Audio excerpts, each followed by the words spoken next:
విష్ణు సహస్రనామాలు ఎలా జన్మించాయి? భీష్ముడు పాండవులకి అనేక ధర్మాలను, విష్ణు సహస్రనామాలను చెప్పెట్ట.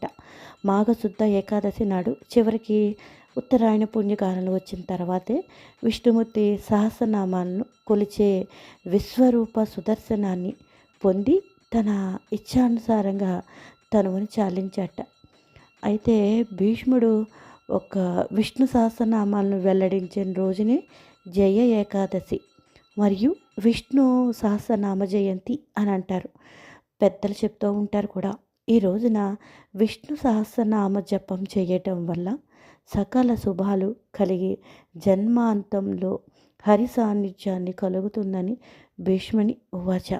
ఇదండి విష్ణు సహస్రనామాలు ఈ విధంగా ఎలా పుట్టాయి అన్నదానికి ఇప్పటిదాకా నాకు తెలీదు. ఈవేళ నేను ఈ చిన్న స్టోరీ అయితే నాకు తెలిసిందే.